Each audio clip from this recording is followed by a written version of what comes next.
Una alegría estar con ustedes, así que muy contento, hermano, y que el Señor también este día nos conceda su gracia en la palabra. Cuando estuvimos en Rucacura, ustedes recordarán, y en Rucacura el lema fue Cristo, lo repetimos tanto. Eso, ¿cómo lo sabemos? Muchas gracias. Cristo en nosotros, la esperanza de gloria. Y esa es una palabra tan preciosa, hermanos, porque trae tanto aliento al corazón. Solo repetirla, solo mencionarla, solo recordarla, provoca en cada uno de nosotros un aliento respecto de lo que el Señor y su obra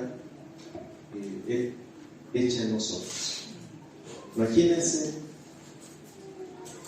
nosotros tan débiles, como decía Osvaldo,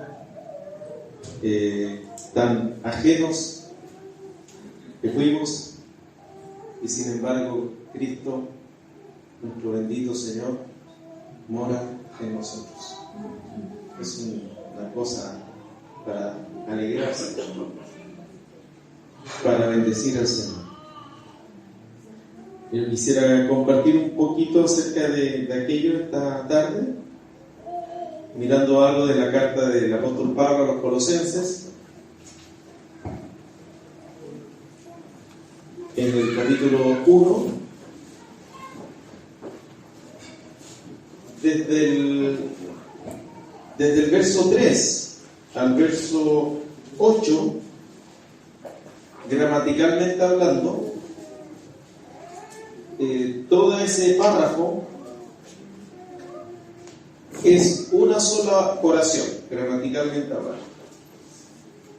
Y luego, desde el verso 9 al verso 20, es en el original otra gran oración, una oración muy larga.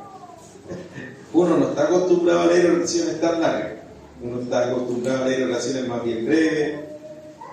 Y la característica de una oración es que transmite una sola idea de manera completa. Cuando hay un punto aparte, aquello que se deseó transmitir como idea ha concluido y pueden venir explicaciones, aclaraciones, etc. Pero hay una idea en la oración. Y miren cómo Pablo, en esta carta de Colosenses, hace oraciones muy largas porque parece ser que él estaba preso y parece ser que él está con la palabra de Dios, con la comprensión que Dios le estaba dando en ese momento, estaba lleno de esa comprensión y la expresaba con esta forma de escritura, con una manera de escritura que algunos llaman, es como una especie de cascada, dicen algunos, porque dice una frase, a partir de esa dice otra frase, se deriva otra frase, luego otra frase, y está dando frase tras frase una oración completa.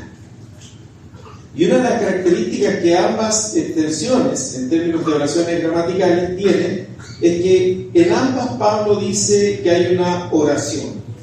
Miren el capítulo 1, verso 3. Dice, siempre orando por vosotros. Y en el capítulo 1, verso 9, por lo cual también nosotros, desde el día que lo oímos, no cesamos de orar por vosotros. ¿Se fijan? Que en ambas estructuras gramaticales largas, oraciones largas, hay un ruego de Pablo, hay una oración, hay una acción de Pablo hacia Dios, que es una oración. Y las características la característica de la primera es básicamente gratitud. Y la característica de la segunda es básicamente una petición, en términos sencillos. Porque miren cómo inicia la primera oración en Colosenses 1:3. Siempre orando por vosotros, ¿qué hacemos? Damos gracias. Y como la oración que hay en el verso 9, después de no cesamos de orar por vosotros y de pedir que seáis llenos del conocimiento de su voluntad en toda sabiduría e inteligencia espiritual. Entonces la pregunta, para comprender un poquito de manera panorámica ambas oraciones tan extensas, es: ¿qué le hacía dar gracias a Pablo? ¿Y qué hacía que Pablo tuviese una petición delante de Dios por los colosenses? ¿Qué era aquello que permitía que el apóstol Pablo, estando en la cárcel, habiendo recibido el informe de Epafras, diera gracias? ¿Y qué hacía que a Pablo, habiendo recibido el informe de Epafras, se levantara una oración, una petición delante de Dios? Cuando Pablo, en uno de sus viajes misioneros, o los llamados viajes misioneros, avanza hacia Europa, llega a Filipos, Tesalónica. ¿Recuerdan ese viaje? Parece ser que en cada ciudad está la provincia de Macedonia, geográficamente hablando en aquella época, y la provincia de Acaya. Y cuando Pablo llega a Macedonia, me parece a mí que lo que está mostrando el escritor Lucas es que Pablo rápidamente, luego de hablar la palabra, tenía que salir del lugar por la presión que tenía tras sí. Tenía poco tiempo porque venía la persecución rápidamente. Y si me acompañan a leer un poquito para comprender esto que le permitía a Pablo dar gracias, si me acompañan a leer en Primera Tesalonicenses, que es una carta escrita muy, muy cercano al momento en que Pablo tuvo que abandonar Tesalónica, y en Tesalónica estuvo muy poco tiempo. Las estimaciones ni siquiera alcanzan para un año. 3 a 6 meses son las estimaciones que pudieron, que el tiempo que pudo haber estado Pablo en Tesalónica. Y cuando Pablo sale de Tesalónica y sigue recorriendo los otros lugares, queda con una tremenda preocupación. Queda en su corazón con una angustia por lo que siguió ocurriendo con los hermanos, porque como en aquella época no había redes sociales, así que la información era una información que se debía traer por carta o llevar por carta. Y Pablo escribe Primera Tesalonicenses en el marco de esa enorme preocupación que tuvo por los hermanos que tuvo que dejar a causa de la persecución. Fíjense en el capítulo 3 de Primera de Tesalonicenses: por lo cual, no pudiendo soportarlo más, aquí lo escribe en plural, acordamos quedarnos solos en Atenas. Atenas está hacia el sur de Tesalónica.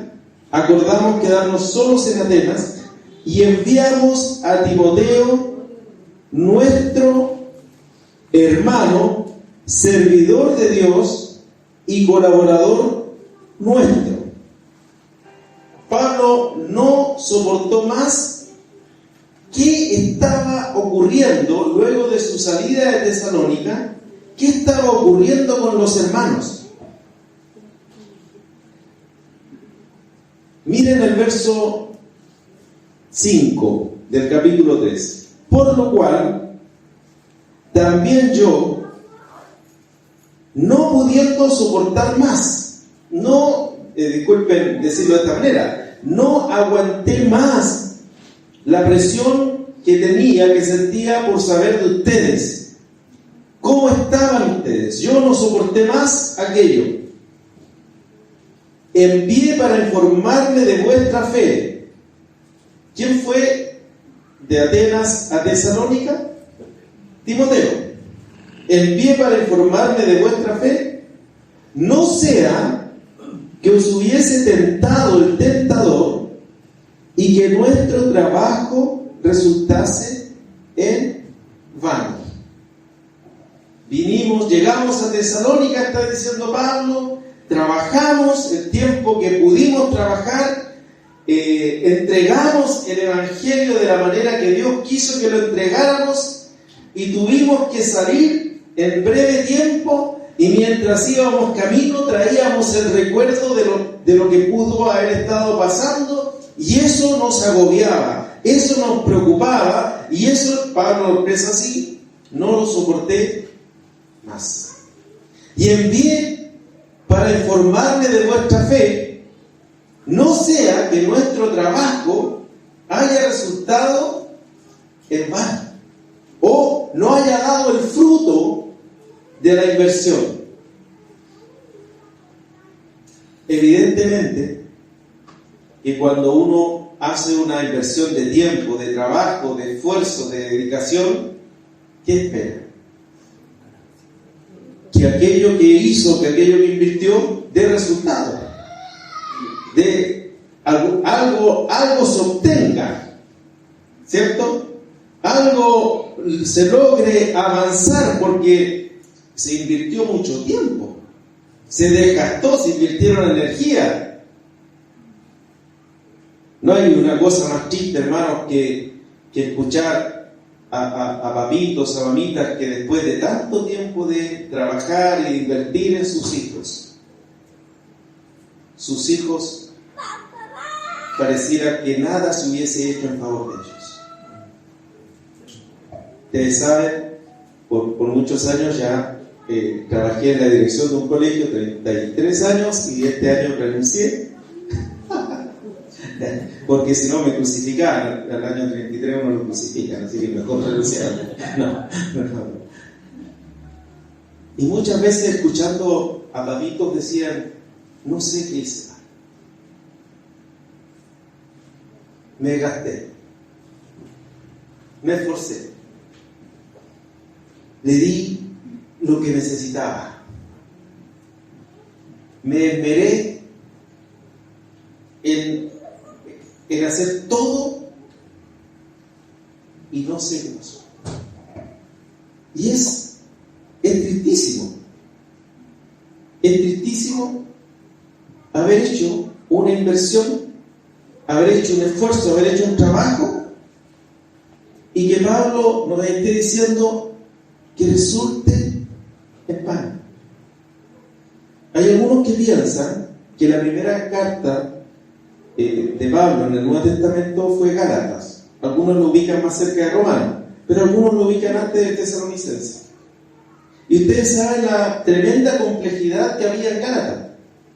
Toda una región en que una palabra engañosa desvirtuó el Evangelio. Y Pablo tiene que enviar esa carta y usa expresiones similares a esta. Trabajé y parece que todo resultó en vano. Entonces, noten esta tremenda preocupación de Pablo. Vino el tentador y en esto que ustedes habían recibido, parece que todo se fue en vano. Esto que ustedes habían recibido, este trabajo que nosotros hicimos y que ustedes lo recibieron, parece que no está dando el fruto que corresponde. Y ese agobio estaba sobre el apóstol y sobre aquellos que le acompañaban. Al punto que dijeron, mejor dejemos que vaya Timoteo y nos informe de cómo están ustedes.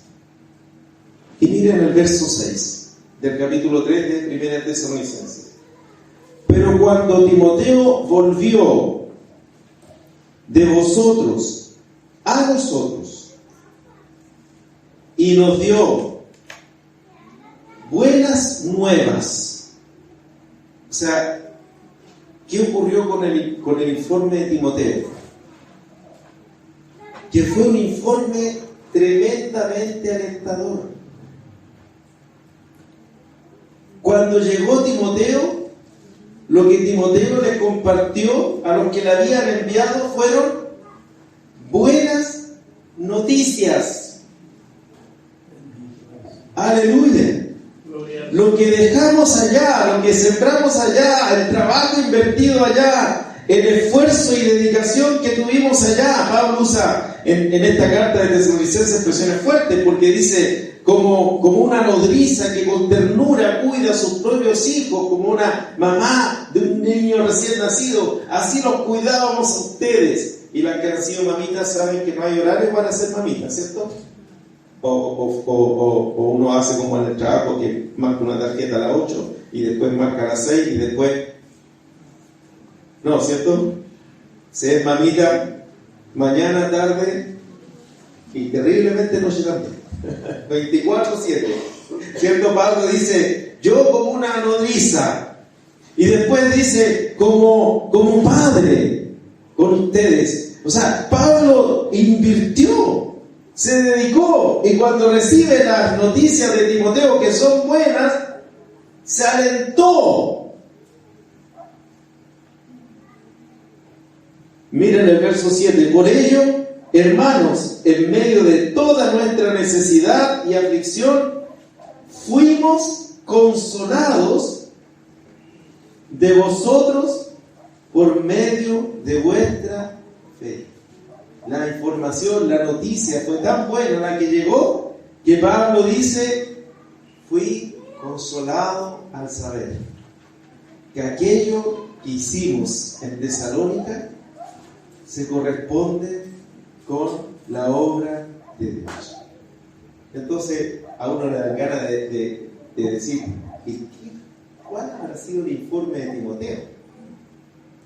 ¿Qué le habrá dicho al apóstol Pablo? Recuerden que Pablo se define como un perito arquitecto, que pone el fundamento, que sabe, que conoce los planos, que sabe cómo tiene que edificarse la iglesia, en su gracia que el Señor le había dado. ¿Qué recibió de informe para escribir este consuelo? ¿Qué se le dijo para decir, fíjense, no solo esto, en el verso 8 dice, porque ahora vivimos si vosotros estáis firmes en el Señor? Es como decir, hermano, estaba tan preocupado, con tanta tensión por esto que estaba ocurriendo, y me mantenía en oración delante de Dios, que cuando llegó Timoteo y nos dijo lo que estaba ocurriendo, ¿sabe lo que ocurrió en mí? Dice Pablo, vivo, ahora vivimos, ahora estamos firmes, porque ustedes están firmes en el Señor. ¿Qué le dijo Timoteo a Pablo? Que Pablo pudo decir esto para dar gracias. Lo que está escrito en el capítulo 1, verso 3. Y miren cómo lo dice aquí, y lo comparamos después con Colosenses. En el capítulo 1, verso 3 de Tesalonicenses dice, damos siempre gracias a Dios por todos vosotros, haciendo memoria de vosotros en nuestras oraciones, acordándonos de qué cosas, sin cesar delante del Dios y Padre nuestro, de la obra de vuestra fe.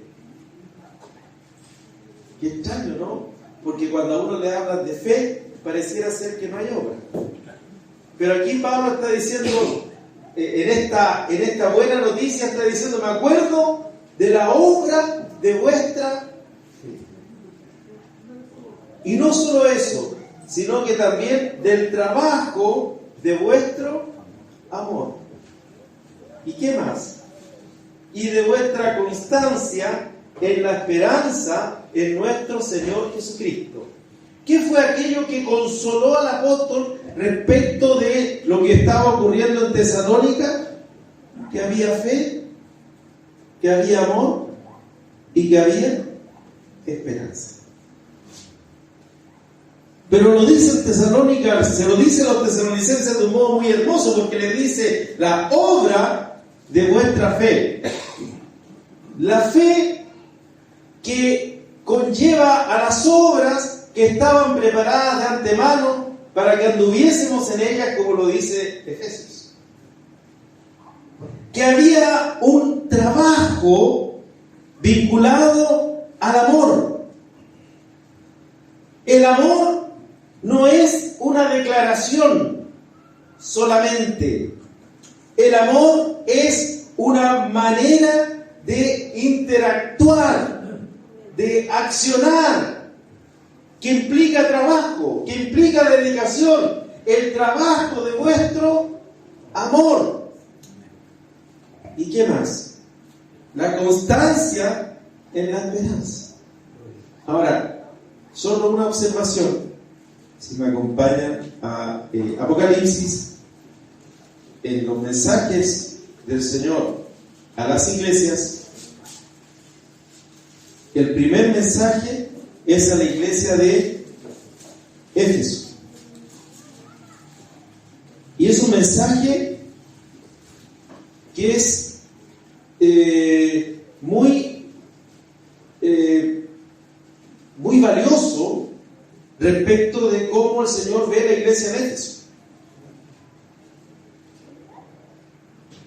Es un mensaje que reconoce en la iglesia en Éfeso ciertas particularidades muy notables, como por ejemplo ha probado a los que se dicen ser apóstoles y no lo son y los ha hallado mentirosos, ha sufrido, ha tenido paciencia, ha trabajado arduamente por amor de mi nombre. Pero fíjense en el verso 2 del capítulo 2 de Apocalipsis. Yo conozco tus obras. ¿Y qué les dijo a los tesalonicenses? La obra de vuestra fe. Y si usted compara el original, es exactamente la misma palabra. Yo conozco tus obras. Y miren qué más. Y tu arduo trabajo. Y si usted compara, es exactamente la misma palabra, el trabajo de vuestro amor. Y por último, ¿qué dice? Y paciencia. En el original, paciencia, de aquí, es lo mismo que aparece en Tesalonicenses cuando se habla de la esperanza. Constancia. Esto que estaba en la iglesia en Tesalónica y que el Señor ve y lo reconoce en la iglesia en Éfeso, es aquello que alentaba el corazón del apóstol Pablo. Entonces ahora, si volvemos a Colosenses, cuando Pablo dice en el capítulo 1, verso 3, siempre orando por vosotros, damos gracias a Dios. Y noten, hermanos, que nuevamente aparecen estas tres virtudes que ya las vimos en la carta a Tesalónica y que también aparecen descritas en este pasaje de Apocalipsis capítulo 2. Habiendo oído de vuestra fe, dice el verso 4, en Cristo Jesús, y del amor que tenéis a todos los santos, a causa de la esperanza que os está guardada en los cielos. Aleluya. ¿Qué permite al apóstol en esta larga oración, desde el verso 3 al verso 8, dar gracias? La fe en Cristo Jesús, el amor a todos los santos y la esperanza que nos está guardada en los cielos. Amén. Amén. Ahora, si uno sigue la oración en Colosenses, lo que empieza a decir Pablo es: a causa de la esperanza, dice el verso 5, que os está guardada en los cielos, de la cual ya habéis oído por la palabra verdadera del Evangelio. ¿Qué se oyó? ¿Qué se escuchó por la palabra verdadera del Evangelio?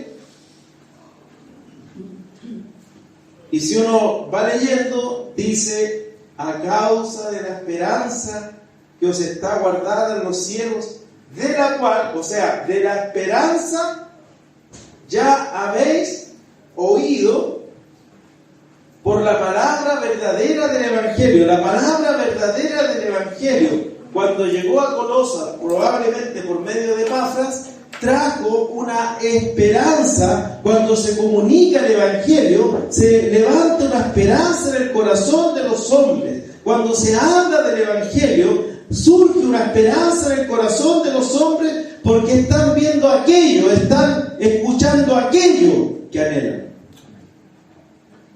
Están oyendo por fin aquello que brota en el corazón de todo ser humano.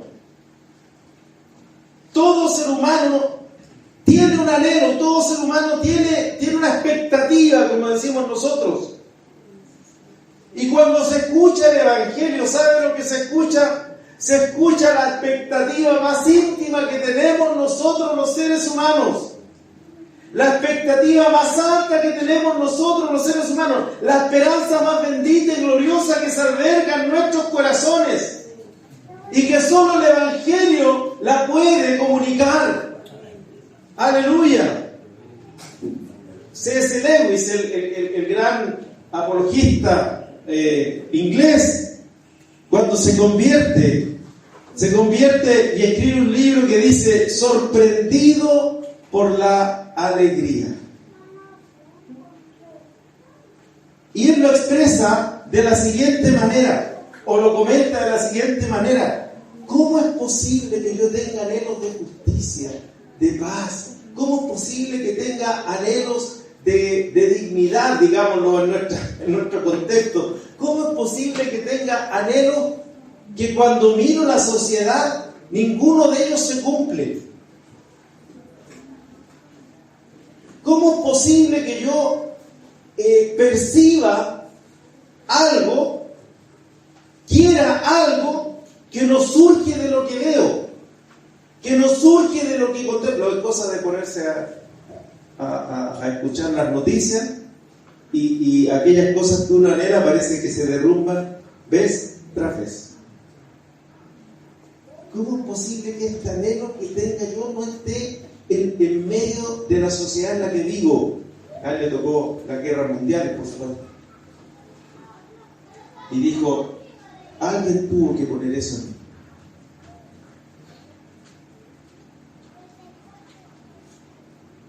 Y ese ser que puso eso en mí, o es un ser tan malo que me hace anhelar lo que nunca voy a lograr, o es un ser infinitamente bueno, más allá de toda mi comprensión, que puso un anhelo tan fuerte que solo se alcanza en él.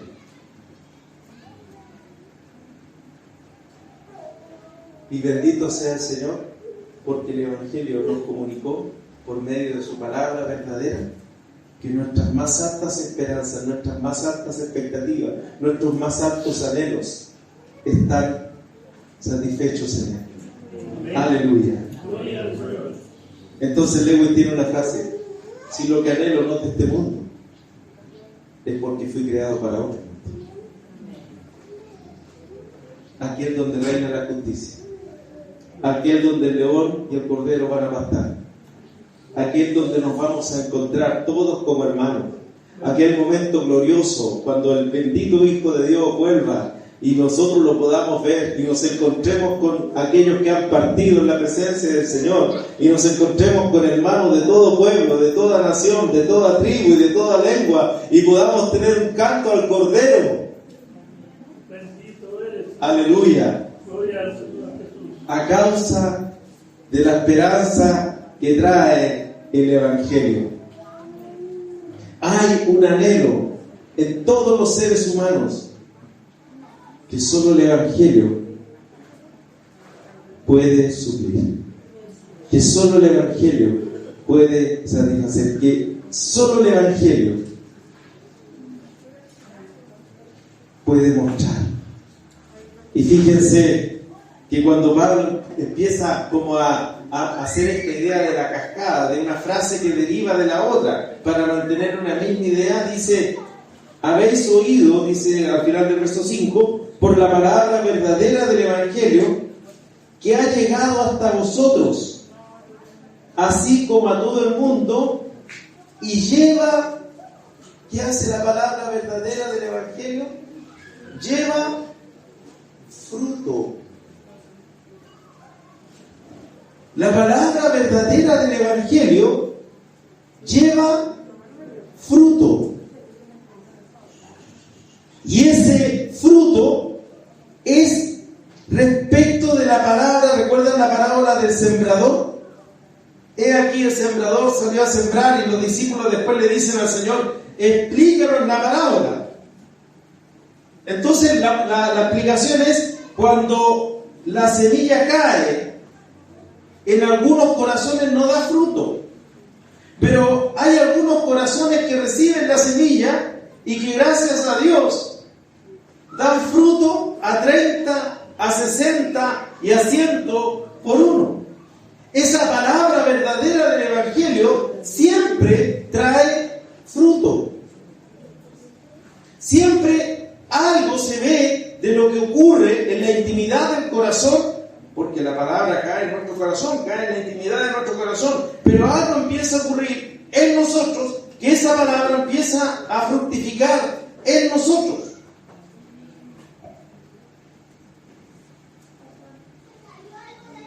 Y miren, hermanos, que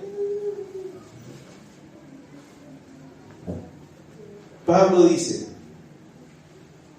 lleva fruto y crece también en vosotros desde el día que oísteis y conocisteis, ¿qué cosa? La gracia de Dios en verdad. ¿Desde cuándo estaba llevando fruto la palabra verdadera en medio de Colosas? Y Pablo lo dice de una manera, por supuesto, inspirada por el Espíritu, pero tan hermosa, porque dice: desde el día que oísteis y conocisteis la gracia de Dios en verdad. Así que tratemos de hacer el esfuerzo de notar qué estaba diciendo Pablo, pero de una manera que para nosotros sea un poquito más comprensible, de acuerdo a la forma en que nosotros escribimos o hablamos. Lo que Pablo estaba diciendo es lo siguiente: la palabra verdadera del Evangelio, que es oír y conocer la gracia de Dios, llegó a ustedes y dio fruto en fe, en amor y en esperanza. Desde el día que oísteis y conocisteis la gracia de Dios en verdad. ¿Qué hace la palabra del Evangelio, la palabra verdadera del Evangelio, que da testimonio de la esperanza a la cual fuimos llamados? Comunica la gracia de Dios. Entonces uno podría preguntarse: ¿qué significa un fruto de oír y conocer la gracia de Dios? ¿Qué pudiésemos entender de lo que Pablo está mostrando aquí en esta serie de frases encadenadas una tras otra, y que va concluyendo en esto, en conocer, oír y conocer la gracia de Dios por la palabra verdadera del Evangelio, que lleva fruto en nosotros? ¿Cómo entender esto? ¿Qué es la gracia de Dios? ¿Qué significa esta expresión tan hermosa, la gracia de Dios? La gracia de Dios es ofensiva para el hombre. ¿Sabe por qué la gracia de Dios es ofensiva para el hombre? Porque el hombre siempre tiene mérito, o el hombre cree que tiene mérito, cree que tiene algo que vale, cree que tiene algo con lo cual puede pararse delante de otro, o delante de Dios, cuando uno va a una entrevista, cuando uno va a una conversación, lo primero que hace la persona, yo tuve en algunos cursos de perfeccionamiento, de capacitación, lo primero que hace la persona cuando se presentan, ¿qué es? ¿Ah? El currículum.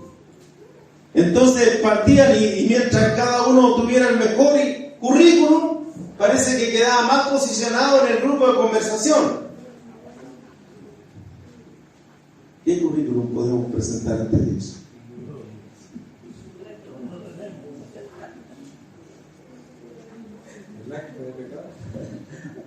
¿Qué podemos presentar ante Dios?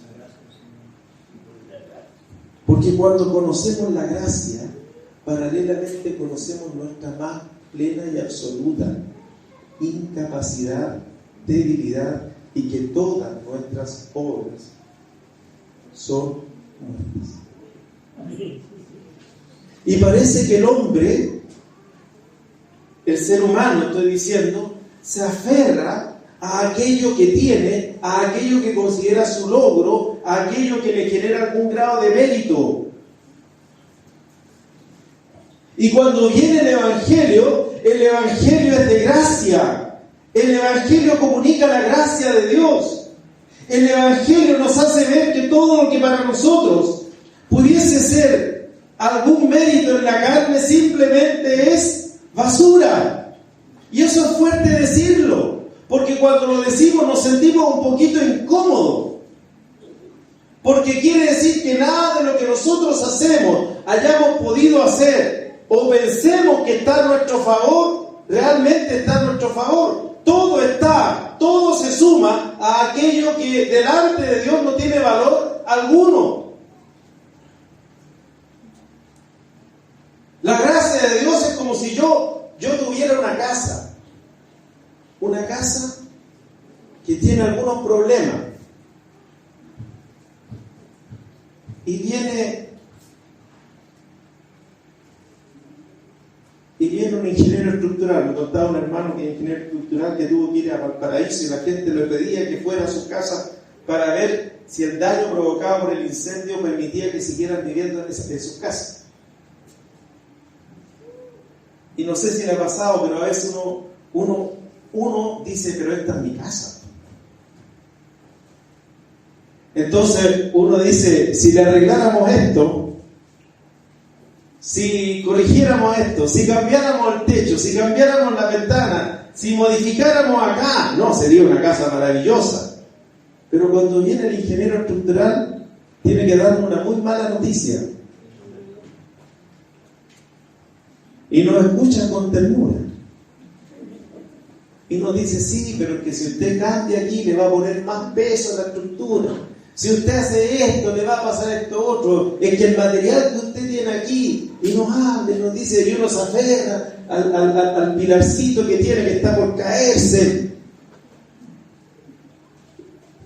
Entonces al final nos tiene que decir la verdad. ¿Sabe lo mejor? ¿Sabe qué es lo mejor? ¿Qué creen ustedes? ¿Por qué no tiramos abajo todo lo que está hecho? Mire, hay una retroexcavadora allá. Y puede venir porque sabe nada de esto, decimos usted. ¿Y qué hacemos nosotros? Nos aferramos a lo que no tiene valor. Y lo que hace Dios es decirnos, ¿sabes qué? Todo lo que tienes, todo lo que has edificado, todo lo que has logrado construir, es triste, pero te lo tengo que decir, mejor derribémoslo. Entonces, ¿qué hace la persona? Dice, pero ¿y con qué me voy a quedar? Ya, estoy de acuerdo, mi vida es un desastre, pero ¿con qué me voy a quedar? No te preocupes, porque lo que yo tengo para ti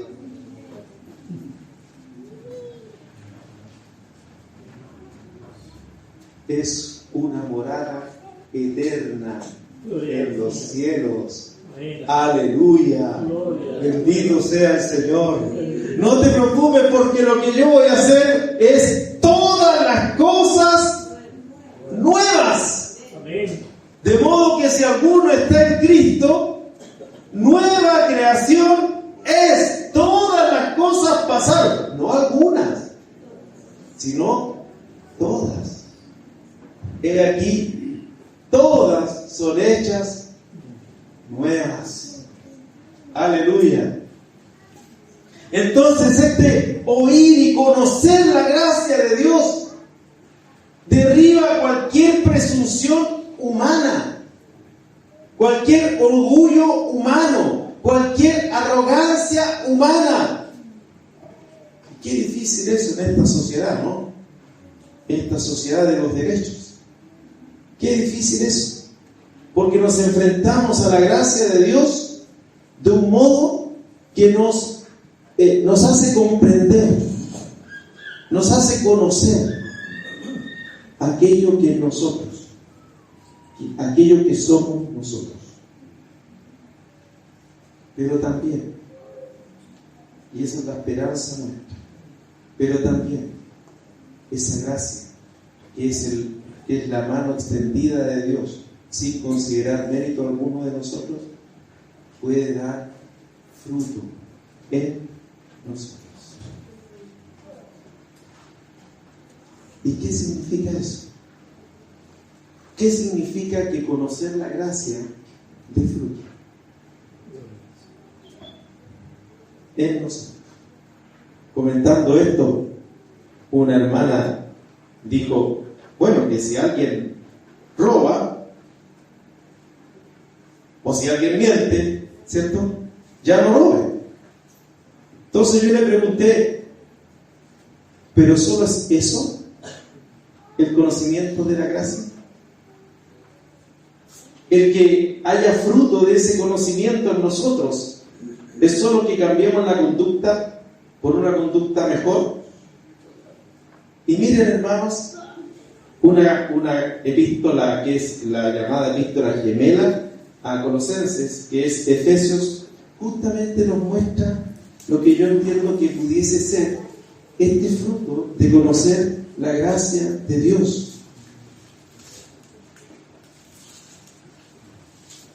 Miren, solamente un versículo que lo vamos a comentar en Efesios 4:28, dice: el que hurtaba, una conducta completamente sancionada por la sociedad, el que hurtaba no hurte más, sino trabaje. Y ya eso es un cambio importante, porque si alguien hurta, fíjense esto, si alguien hurta o si alguien roba, normalmente justifica el robo. Normalmente puede decir, no, pero si tiene tanto, ¿qué le hace que yo le saque un coco? ¿Cierto? No, pero si gana tanto, ¿qué le hace si... No, pues si mira, yo recuerdo una persona que donde trabajaba mi papá, robaba cuadernos. Mi papá trabajaba en Australia, y él decía, pues si están las bodegas llenas de cuadernos, ¿qué problema le va a hacer que yo saque 10 cuadernos? O como dijo una persona por ahí, bueno, pero si todos mienten para obtener beneficio. Así que estamos muy justificados. Pero noten lo primero que ocurre aquí. El que hurtaba no hurte más, sino trabaje. Así que yo creo que el Señor tiene trabajo para todos.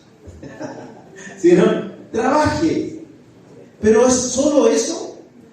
Porque supongamos que alguien dice, yo tengo que robar porque tengo que suplir mi necesidad. Bueno, ahora trabajo, y como ahora trabajo, con mi trabajo suplo mi necesidad, ¿cierto? Pero fíjense que lo que la palabra del Señor nos dice es un poquito más que eso.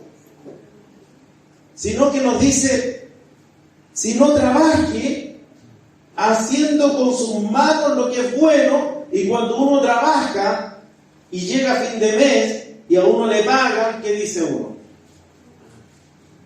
Esta plata me la gané yo.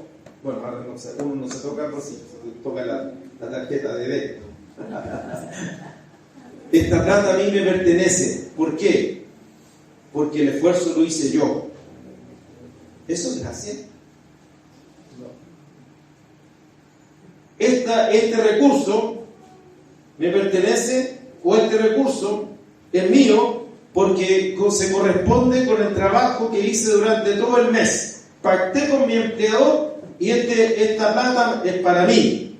Y miren lo que dice Efesios: si no trabaje haciendo con sus manos lo que es bueno, ¿para qué? Para que tenga que compartir con el que padece necesidad. Noten el cambio en la comprensión del que hurtaba. Pongamos en el mejor plano: yo hurtaba porque tenía necesidad, pero cuando llegó el conocimiento del Evangelio, la palabra verdadera del Evangelio, que me hizo conocer la gracia de Dios, que no consideró mi robo, que no consideró mi conducta, sino que tuvo favor hacia mí, bueno, comencé a trabajar. Pero no solo comencé a trabajar para dar un buen testimonio, sino que cuando comencé a trabajar, comencé a entender que el fruto de mi trabajo, que el resultado de mi trabajo era para que yo también abriera los ojos con el que padece necesidad y tuviese que compartir. Cuando yo pienso de esta manera, este es mi sueldo. ¿Por qué es tu sueldo? Porque yo trabajé. ¿Pudiste trabajar? Sí. ¿Y por qué pudiste trabajar? Porque estudié. Estudiaste. ¿Y por qué pudiste estudiar? Porque me esforcé para estudiar. ¿Y cuando estudiabas, trabajabas? No trabajé. O sea, otros trabajaban. Sí. ¿Quién trabajaba? Mi papá trabajaba. Ya. O sea, tú ahora puedes trabajar porque estudiaste, y estudiaste cuando otro trabajaba por ti. Sí. Ya. ¿Es mérito tuyo?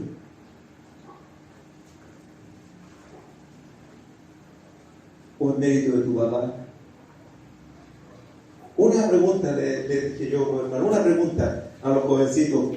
Cuando se despiertan, ¿tienen desayuno? ¿Se preocupan del desayuno?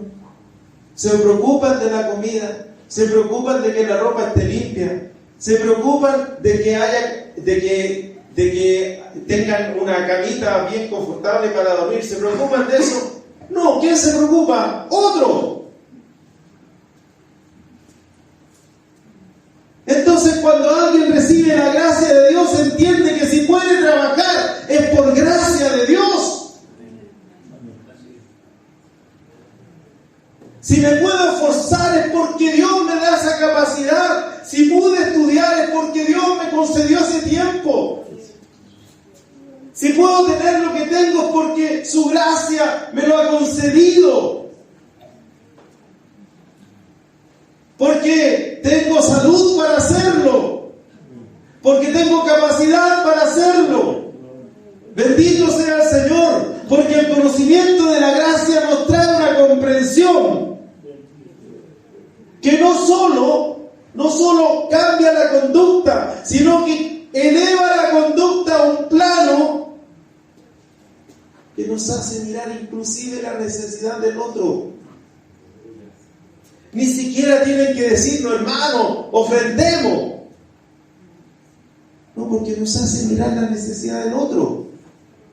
La gracia de Dios, cuando la conocemos, cuando la oímos, por gracia de Dios la entendemos, esa gracia, comenzamos a actuar de una manera tan distinta como actúa el hombre, como actúa la mujer. Comenzamos a actuar de una manera tan distinta de cómo se espera que respondamos. Comenzamos a vivir de una manera que solo es explicable por la gracia que Dios nos ha dado.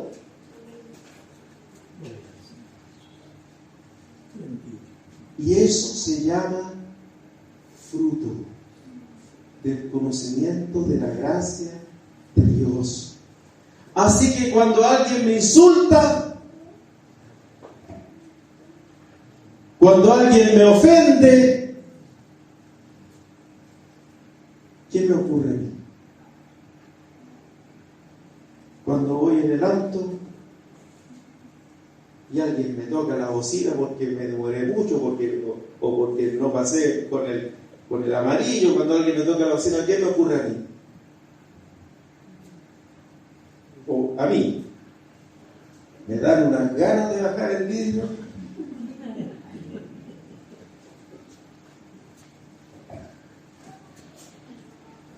¿Pero qué es la gracia? ¿Quién conoce la gracia? Yo era el que insultaba, yo era el que maldecía, yo era el que robaba, yo era el que mentía, yo era el que estaba en una condición que Dios no consideró. Aleluya. Y ese fruto de gracia se va a manifestar en medio nuestro. ¿Por qué? Por la gracia de Dios. Un ejemplo más. En primera es segunda de Corintios, cuando Pablo habla sobre esta gran empresa que él tuvo de recaudar dinero para los santos que estaban pasando necesidad en Jerusalén. Eso está en 2 Corintios capítulo 8. Y miren, hermanos, este ejemplo de lo que implica conocer la gracia de Dios. 2 Corintios capítulo 8, verso 1. Asimismo, hermanos, os hacemos saber, ¿qué cosa? La gracia de Dios que se ha dado a las iglesias en Macedonia. Queremos hacerles conocer la gracia de Dios. ¿Qué es la gracia de Dios? Que se ha dado a las iglesias en Macedonia, probablemente Filipo, Tesalónica. Y miren esta hermosa manera de describir esta gracia de Dios. Verso 2 del capítulo 8 de 2 Corintios. Que en grande prueba de tribulación. ¿Qué nos ocurre a nosotros cuando tenemos tribulación? Más encima, ¿qué nos ocurre a nosotros cuando la tribulación es grande?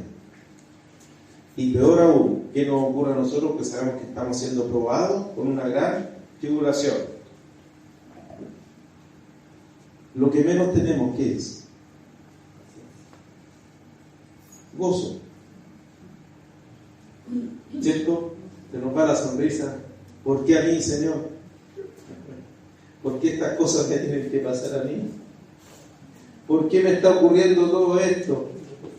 ¿Ah? Si yo te sirvo, si yo soy un siervo tuyo. Y miren lo que ocurre cuando hay gracia, que en grande prueba de tribulación la abundancia de su gozo. ¿No es completamente contradictorio esto?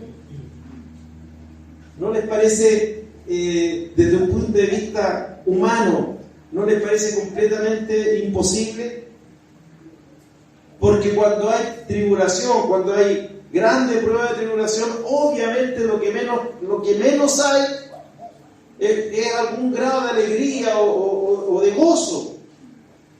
Pero fíjense aquí que cuando Pablo está diciendo, les quiero hacer saber la gracia de Dios, ¿cómo evidencia la gracia de Dios? Que cuando los hermanos en Macedonia estaban en tribulación, lo que ocurrió no fue lo consecuente a la tribulación, lo que es habitual a la tribulación. Lo que ocurrió fue algo distinto. Hubo abundancia de gozo, y no un gozo fabricado humanamente, sino un gozo que solo es provisto por la gracia de Dios. Y miren más, y su profunda pobreza. Y cuando hay pobreza, lo que menos hay es generosidad. Cuando hay pobreza, lo que menos hay es capacidad de ver que el otro tiene necesidades más que las que tengo yo. Cuando estamos en pobreza, cuando pasamos situaciones delicadas en el plano económico, pasamos la noche pensando cómo vamos a arreglar la situación. Pero miren que la gracia de Dios, lo que ocurrió con la gracia de Dios es su profunda pobreza abundaron en riquezas de su generosidad. Y si esto ocurre, tiene una sola explicación. ¿Cuál es? La gracia de Dios. Oísteis y conocisteis la gracia de Dios. Y esa gracia, comunicada por la palabra verdadera del Evangelio, dio fruto en ustedes. Conocimiento y fruto. Conocimiento de la gracia de Dios y fruto en nosotros de la gracia de Dios.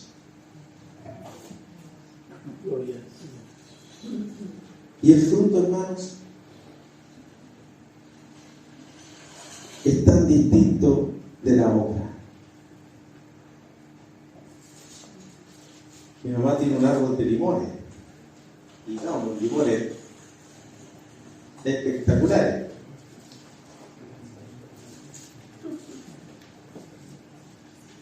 ¿Cómo sabemos qué esfuerzo hace el árbol para dar limones? Yo nunca he visto al limonero así como sacando fuerza y porque es fruto. En base a su naturaleza. Es en base a la naturaleza del árbol. Da buenos limones. Bueno, mi mamá la riega.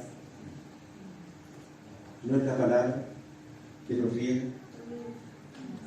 Por supuesto, hay buena tierra. No es Cristo nuestra buena tierra. Por supuesto, estamos injertados en ¿quién? ¿O no recuerdan Juan capítulo 15? ¿Qué somos nosotros? ¿Y qué es Él? ¿Y qué nos corresponde a nosotros? Estar apegados a la vida.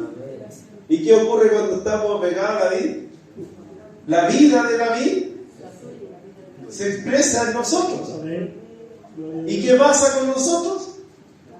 ¿Que damos fruto? ¿Fruto nuestro? No. Fruto de la vida de Cristo en nosotros.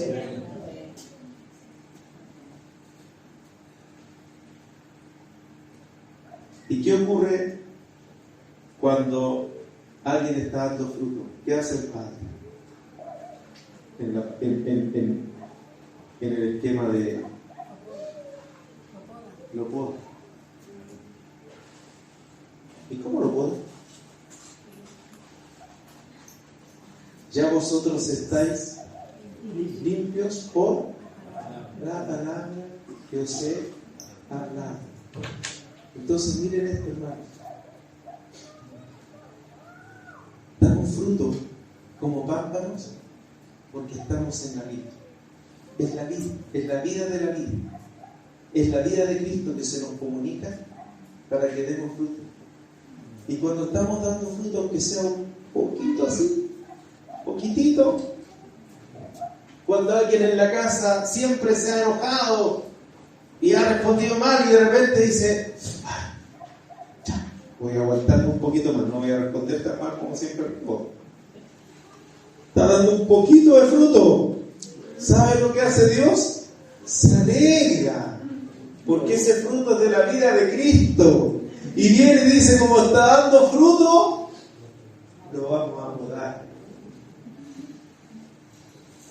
Y lo vamos a podar para que dé más fruto.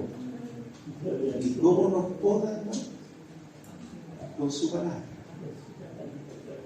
Así que cuando la palabra está llegando medio fuerte al corazón, uno tiene que decir, gracias Señor por podarme. Cuando la palabra nos está hablando, como a veces ocurre y en la iglesia, cuando los hermanos comparten, nos falta la persona que dice, ¿y qué? Le dijo al hermano lo que yo estoy pasando para que se ponga predicando adelante.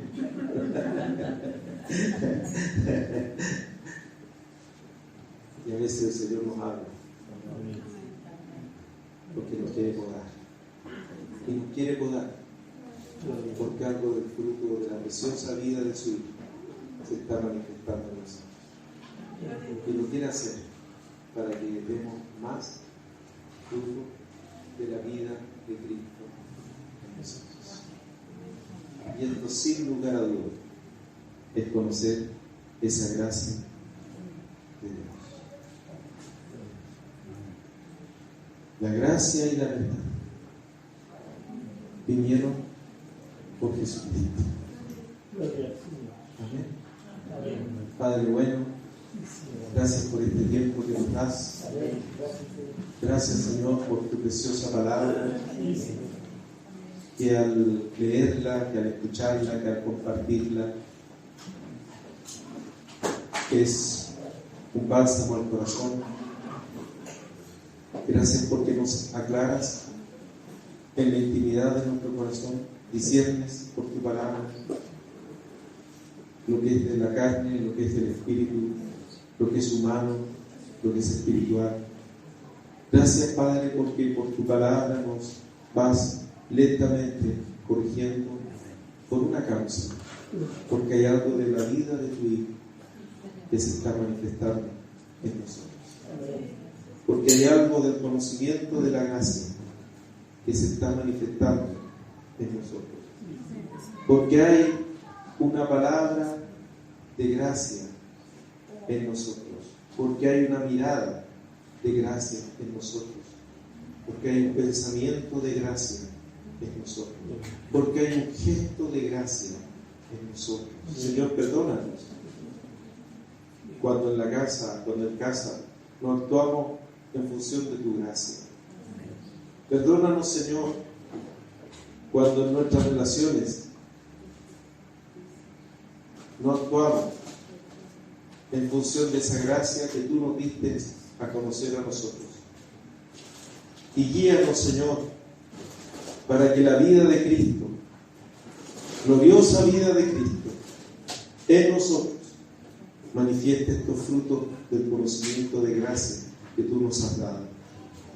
Amado Señor, en este tiempo de conocimiento de unos con otros, permítenos, Señor, que tu gracia nos sustente. Nunca digamos, esta obra le sirve. Para que nunca digamos, esto lo logramos nosotros. Sino que simplemente nos pusimos en el camino que tú querías que transitáramos. Y a pesar de nosotros mismos, tú hiciste tu obra en medio. Y a pesar de nuestro carácter, tú hiciste tu obra en medio. Permite, Señor, que esta palabra tuya riegue el corazón de cada uno de mis hermanos y hermanas, y permite, Señor, que el fruto del conocimiento de tu gracia aumente cada día en nosotros, para que demos fruto y fruto en abundancia. Amén. Amén. Gloria a tu nombre. Gracias, Padre. Amén, mis hermanos. Gloria. Muy lindo estar con ustedes.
Amén, hermanos. Bendito sea nuestro Señor. En esa pasaje de la escritura que hay nuestro hermano siempre me llama mucho la atención esta frase: el trabajo de nuestro amor. Una frase muy importante que está puesta allí para que la consideremos. Como los hermanos se daban por la obra del Señor. Si usted sigue leyendo más adelante, como que da a entender que los apóstoles del momento quedaron sin trabajo porque los hermanos habían hecho todo. Y eso debe ser la normalidad de la iglesia, hermano. Hasta que todos lleguemos, todos vamos. La obra del trabajo, hermano, no es solamente de unos pocos, sino el Señor quiere que sea de la iglesia completa, hermano. Cada hermana, cada hermano, cada joven compartiendo el Evangelio, llevando el Evangelio a ciertos lugares, y rompamos ese esquema tan de la denominación, a veces del sistema, que solamente era una persona que tenía que comunicar. Hermano, la iglesia entera está llamada a comunicar las abundantes riquezas de Cristo a todo aquel que no conoce al Señor. Así que miramos al Señor que estemos en esa fecha. No solamente unos mismos, unos pocos, sino que hagamos ese trabajo que hicieron los hermanos en Tesalónica, que el apóstol quedó sorprendido que nosotros no tenemos nada que hacer aquí, como que se entiende de esa forma. Pero lean un poquito más adelante y se dan cuenta que casi quedan cesantes los apóstoles por el interés que tomaron los hermanos acerca de la obra de Cristo. Amén, hermano. Amén. Nuestro hermano Luis tiene que comunicar algunos avisos ¿ya? Con respecto a un campamento. Bueno, hermanos, como somos uno en Cristo Jesús, desde hoy, todas las informaciones que podamos recibir de parte de la obra, va a estar en conocimiento de todos ustedes. Por eso quise hacerlo hoy, ya que estamos juntos. Tal vez algunos no conozcan lo que son los campamentos que se hacen una vez al año. ¿Ya? Este año fue en Rocacura porque era un llamado de un retiro nacional, pero el año 2025 ya hay retiro regional, ya, zona central. Tengo que comunicar, hoy día estoy en una reunión de la obra, yo, por eso que quiero hacerlo al tiro, anoté algunas cosas. El 1 de mayo hay un retiro de varones, ¿ya? Para que vayan honrando, no sé si, o disponiendo ese día, el 1 de mayo hay un retiro de varones. Está la convocatoria al retiro del joven también, de la Semana Santa. También entre la última semana de julio y la primera semana de julio hay una convocatoria a los adolescentes, y eso va a depender un poco de las vacaciones, porque por lo que entendí hay como dos tramos, no sé, hay colegios que salen en una época, otros que salen con una pequeña diferencia, eso fue lo que entendí yo. Pero hay actividades para los jóvenes adolescentes, los más jovencitos. Bueno, en octubre, el 12 y 13, las hermanas saben que hay un campamento de hermanas, un retiro de hermanas, en lo que rogamos al Señor que puedan estar todas las hermanas y puedan asistir. Eso es tierra de fe.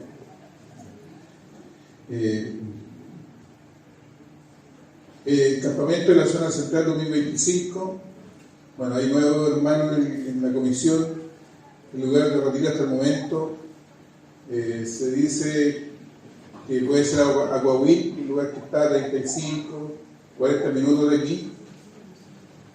Está bien central, pero también va a haber un equipo de hermanos que van a estar viendo otros lugares que cumplan con la expectativa de lo que se requiere en cuanto a lo que es la capacidad, lo que es el lugar de reunión, la cantidad de baños, cocina, etc. Y también el financiamiento, las posibles fechas, los posibles rangos, eso todavía no está definido, los rangos de días por ejemplo, de lunes a domingo, de lunes a viernes. Eso todavía tenemos que ponerlo en algún PowerPoint que lo vamos a ver con los hermanos. Tomé algunas fotos del PowerPoint de los hermanos y así que como localidad para todos los hermanos que nos reunimos en Nazaret, teníamos como para solventar este campamento una cuota como iglesia que este año va a ser de 80.000 pesos mensuales. Esto es como para asegurar que nuestros hermanos puedan, sea el lugar que sea, dar un pie sobre el arriendo del lugar, ¿ya? Son 10 meses, de marzo a diciembre.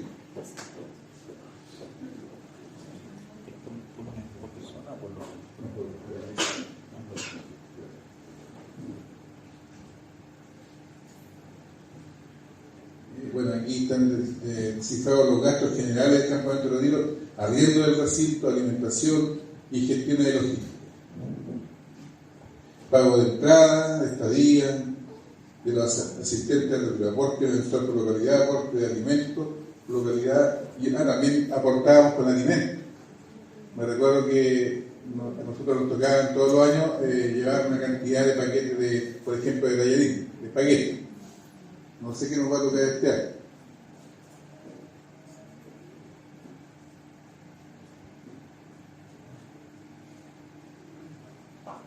Las fechas tentativas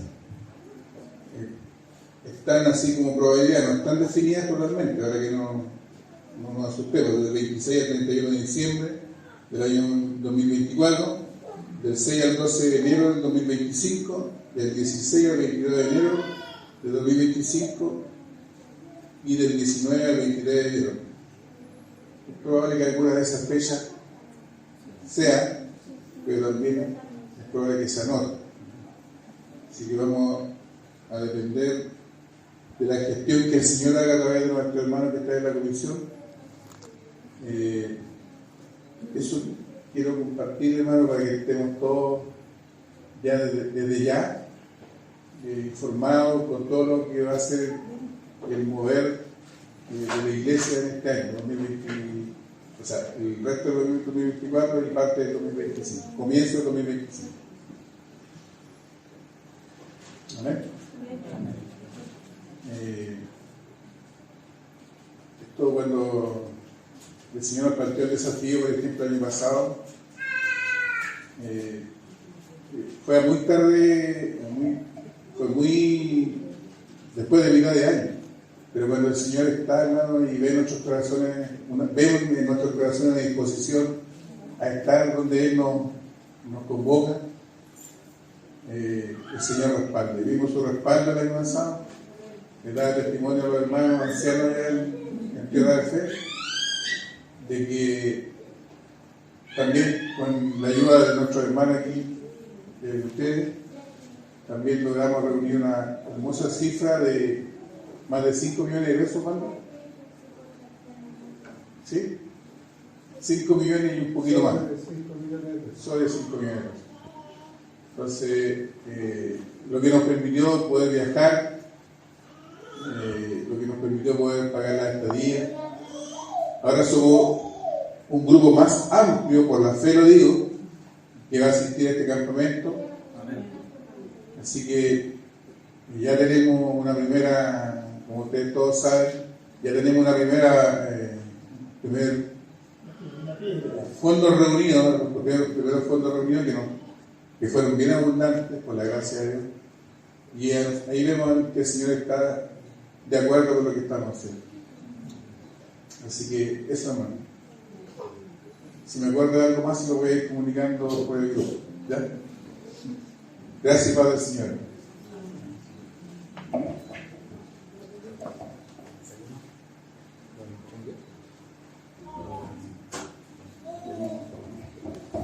A ver, hermanos, hermano Luis da las informaciones extralocales, yo voy a dar las interlocales. Aguanten un poquito, hermanos, hay algunas cositas más que ver, pero son en beneficio de la localidad. Como se les había comunicado a los hermanos, ¿verdad? Los días de Semana Santa, 29-30, que es viernes feriado y el sábado feriado, vamos a convocar a una comunión, ¿verdad? Durante todo el día. Nosotros le vamos a llamar como un retiro express, ya que acá no hay un lugar como para poner carpas, a pesar de que el que quiera venir a dormir acá no hay ningún problema, pero igual estamos más cerca. Entonces, la modalidad de este mini campamento o campamento express va a ser que vengamos en la mañana, lo que debemos de alimentarnos durante el día lo traigamos y lo compartamos con los hermanos. Esto va a ser el día viernes 29 y sábado 30, ¿ya? Y van a ser 4 reuniones, las cuales van a estar desde la siguiente manera. La reunión general, llamémoslo así, va a comenzar a las 11 de la mañana hasta las 1 de la tarde. Luego va a ser el almuerzo de la 1 a las 3. Y el día viernes de 3 a 6 va a haber una reunión de hermanos. El día sábado, idéntico, solamente que, perdón, a mí me faltó que desde las 6 a las 8, reunión de la tarde, el día viernes, y luego los que quieran quedarse a tomar once, lo podemos hacer. El día sábado va a ser idéntico, pero va a haber reunión de varones entre las 3 y las 6 de la tarde. Y como vamos a estar acá, los jóvenes que van a participar del entrenamiento durante esos mismos días, se van a disponer 4 vehículos, actualmente hay 4 vehículos dispuestos para trasladar a los jóvenes. Desde acá salimos, ¿verdad? Y los vamos a dejar y volvemos para estar en la comunión. Y en esto también voy a hablar por los hermanos que, bueno, Alan está a cargo de los jóvenes de la Villa Nazaret y Isaí está a cargo de los jóvenes de Peñaflor, La Represa. Y aún hay muy pocos de los que habían dado luces que querían participar, no hay muchos inscritos. Y esta inscripción termina el lunes, ¿ya? Para que seamos, los padres que van a estar ahí solventando los gastos puedan hacer el pago. La gracia de los padres. La gracia de los padres sobre los hijos, ¿verdad? Pueda alcanzar para que puedan hacer las transferencias y que estemos al día, hermano, que nos demos a última hora, ¿ya? Y los que tengan problemas, ahora vamos a conversar algunos que se me acercaron, me dijeron, hermano, tengo problemas para ver cómo lo podemos solucionar. Pero me gustaría que se acercaran los padres, ¿ya? No los jóvenes que digan, no, que mi papá me mandó que no tiene plata para esto, sino que se acercaran los padres y dijesen, hermano, estamos con esto y ver cómo solucionarlo, ¿ya? Y con respecto a esto mismo, que los hermanos definan a quiénes realmente van a ir para que no estemos pasados la fecha diciendo, hermano, ¿es posible que mi hijo se inscriba? Porque Noé, ustedes saben lo que pasó con Noé, hermano. Se cerró la puerta y muchos anhelaron entrar y no pudieron, ¿ya? Entonces seamos responsables, se ha dado la información con tiempo para que hasta el lunes tenemos tiempo para inscribir a los jóvenes y agregarlos a la ficha para también nosotros poder saber cuántos vehículos vamos a necesitar para transportar esos días a los jóvenes. Y mantenemos, ¿verdad?, los parámetros que los mismos hermanos nos habían informado, que desde 13 años hacia arriba, ¿verdad?, para que los hermanos nos podamos sujetar, hermanos, a esto. Yo sé que hay muchos jovencitos que están interesados tal vez en participar, pero tienen 9, 10, 11, pero por esta vez nos vamos a sujetar a los hermanos para que según la visión que los hermanos tuvieron, hay una palabra preparada, que el momento de la predicación los jóvenes puedan estar atentos, que vayan no pensando en que van a ir allá a entretenerse, sino que van a escuchar a la palabra, a estar en el Señor, a estar en comunión, para que también nosotros como padres, los que tengan hijos, ¿verdad?, instruyamos a nuestros hijos de que se sujeten también a eso, ¿ya? No solamente digan, no, que los hermanos no quieren que tú vayas, no, hermano, no es así. Es que nosotros nos queremos sujetar a lo que los hermanos nos han planteado, ¿ya? Y tengamos paz en eso. Y creo que esa es toda la información con respecto a los jóvenes, ¿verdad? Hay un WhatsApp donde están casi todos los jóvenes. Si algún joven no está en ese WhatsApp, que le informe al hermano Isaí que está acá. ¿Puede levantar la mano, hermano? Le informa a él para que lo agregue, porque tenemos un grupo ahí donde hay muchos jóvenes, pero no sabemos muy bien todavía si están todos, ¿ya? Pero creo que la mayoría. Y eso, no sé si hay algo más. Bien. El próximo sábado también vamos a hacer una reunión a las 10:30 ya en el local de la sede. Para que los jóvenes también vayan. Ya, ¿se escuchó, cierto? No. Próximo sábado hay una reunión de jóvenes, 10:30 de la mañana en Villa Nazaret. ¿Amén? ¿Oído? Amén. Bien, vamos a orar, hermanos, para que vamos a tomar un tecito, los que trajeron su canastita, nos vamos a juntar acá, poner la mesita, compartir un rato, conversar con el hermano, vamos a ofrendar también. Que el Señor ama al dador alegre. Amén. Amén. Así que vamos a orar por el niño de nuestra hermana Macarena. ¿Cómo se llama el niñito, hermana? ¿Ah? Luciano, ¿eh? Amén.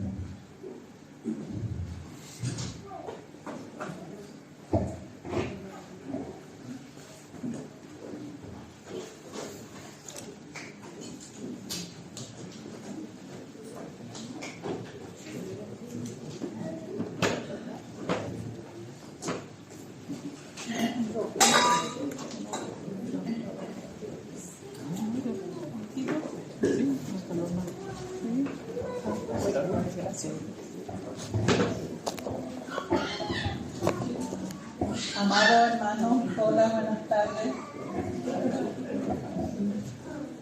El sábado pasado yo estaba muy triste, para los que me vieron, cómo lloraba por mi nieta Daniela, que está en Brasil. Quiero contarles primeramente y darle gracias al Señor Jesús primeramente, porque Él ha hecho una obra maravillosa en mi nieta. Y darle gracias a la iglesia, a toda la iglesia, ya sea de Nazaret, de aquí, todos, porque todos somos uno y todos oraron y oramos por ella. Mi nieta el día domingo, ella se sintió muy bien en la tarde, el día domingo, después de que oramos acá, ella se sintió muy bien y en la tardecita me contaba ella después el día lunes que había salido a caminar un poquito porque fueron 2 semanas pero horribles que tuvo. Ella fue infectada con el dengue, hermano, para los que no saben. A ella se infectó con ese bicho y tuvo 2 semanas muy mal, con mucha fiebre, con mucho dolor de cabeza, el cuerpo, todo, no quería nada, quería puro morirse mi niño. Y cuando oramos acá, después de la tarde, el día domingo, dice que se sintió tan bien que quiso ir a dar una vuelta a la playa, a dar una vueltecita en la tarde y a ver la puesta de sol, me contaba. Y el día lunes, ella salió a trabajar y me dice que está muy bien y que está muy alegre. Me decía, abuelita, tanta gente, porque yo le decía, ella dice gente porque no es cristiana todavía aún, dice, tanta gente, abuelita, que me tenía en sus corazones. Ella está feliz, gracias, me decía por todo lo que oraron por mí, abuelita. Yo ahora estoy súper bien.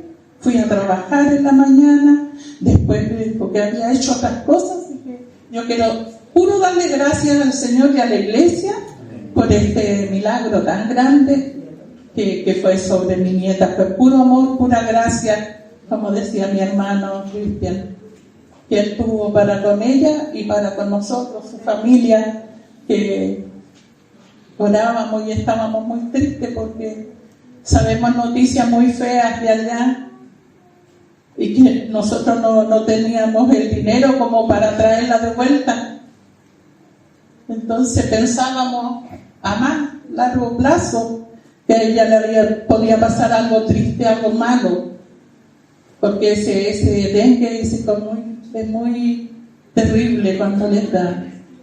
Mi nieta Daniela tiene 31 años, no es niñita, no es, porque yo le digo mi niñita y le digo mi nietecita, pero ella es mayor, ella es soltera, está de paso allá en Brasil, pero ya lleva 3 añitos. Y primera vez que le pasa esto, así que por eso, hermanito, no me alargo más, quiero darle las gracias a ustedes infinitamente, primeramente a mi Señor Jesús. que escuchó la oración de la iglesia. Amén. Gracias, Señor. Ese es un testimonio grande que yo voy a tener para toda mi vida, que el Señor sanó a mi niña. Amén. Así que amén. Amén. Gracias. Amén. Gracias, Señor. Amén. La gloria es para el Señor. Amén. Amén. Amén. Así la gloria. ¿Ya?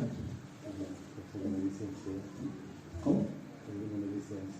Amén.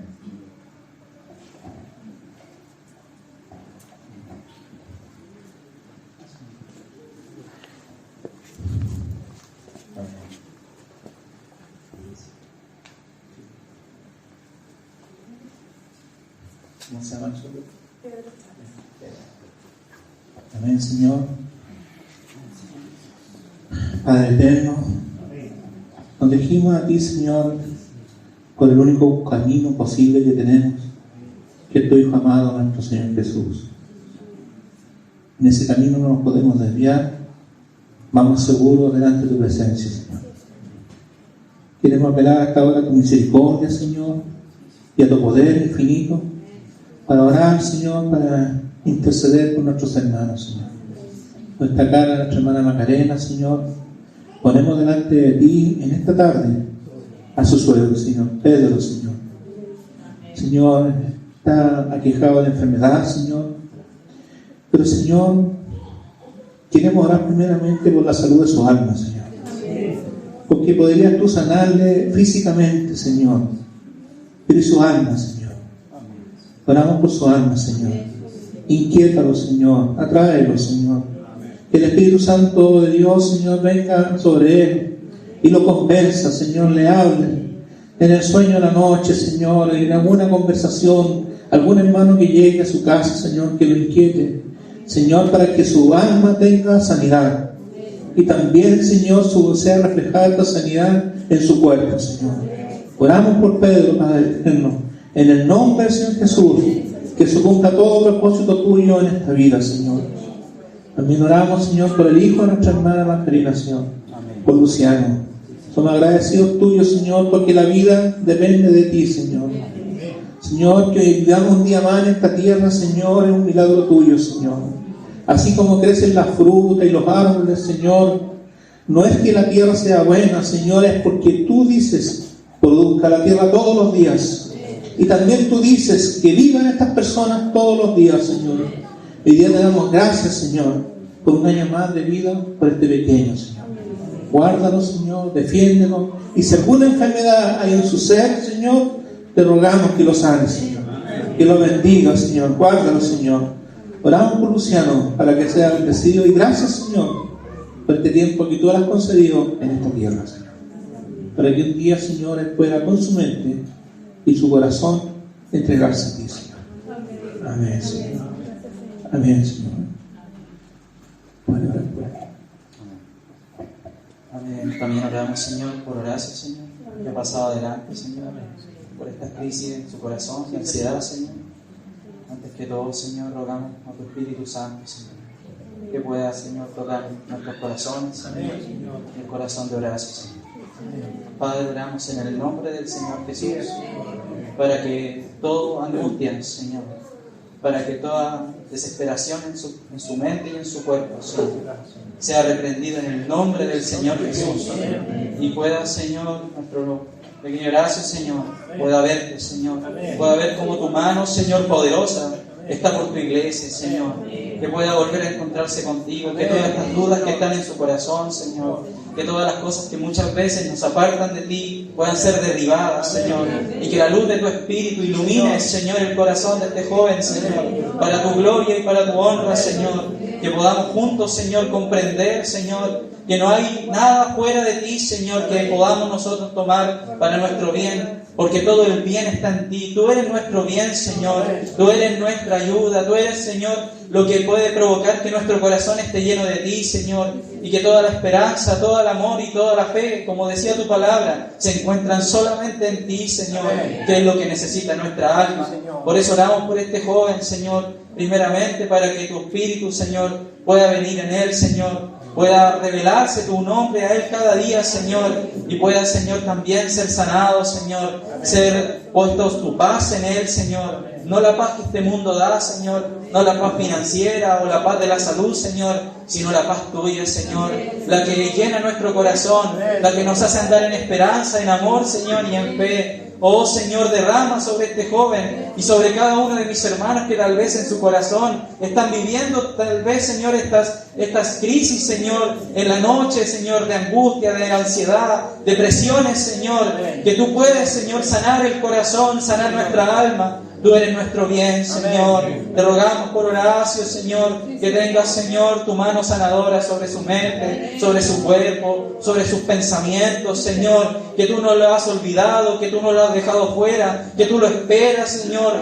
que así como nos ha esperado a nosotros cada día, Señor, también lo esperas a Él, esperas a cada uno de los hijos de nuestros hermanos, Señor. Esperas, Señor, aún nuestros corazones cuando nos alejamos de ti. Tú siempre estás esperando, tú eres longánime, Señor, tú eres paciente para con nosotros, y si hubiésemos pecado, abogado tenemos para con el Padre. Tu obra, oh Jesucristo, es la que nos hace limpios delante de ti. Nada podemos presentar nosotros, Señor, nada podemos presentar de lo que hacemos, solamente nos presentamos en tu nombre. Y si creemos en ti, tú nos perdonas de todos nuestros males, de todos nuestros pecados, Señor. Padre, aún oramos, Señor, si este joven ha cometido pecado delante de ti. Oramos e intercedemos por él, como si hubiésemos sido nosotros, Señor. Que tú le perdones sus pecados, Señor, para que la paz de Cristo venga y gobierne, y la sanidad de tu Espíritu venga sobre él, Señor. Padre, que podamos juntos volvernos a ti, Señor, porque cada día, Señor, como decíamos, Señor, pecamos, Señor, y nos alejamos, mas tú, Señor, con tus cuerdas de amor nos atraes a ti. Permite, Señor, que este joven, y aún los jóvenes que están en sus asientos, que tal vez están combatiendo en su mente, juntos podamos, Señor, buscarte como iglesia, porque esta es la voluntad, Señor, que estemos juntos delante de ti, buscando tu rostro, de día y de noche hasta que tú vengas, Señor. Oramos, Señor, para que la paz de Cristo, Señor, more en Horacio y en cada uno de los hermanos que aquí están, Señor. Y aún los que están enfermos en sus casas, Señor, también seas tú tocándolos y visitándolos con tus manos de sanidad, Señor, para que puedan ser libertados de su opresión y que puedan estar juntos, Señor, en la armonía tuya en Cristo.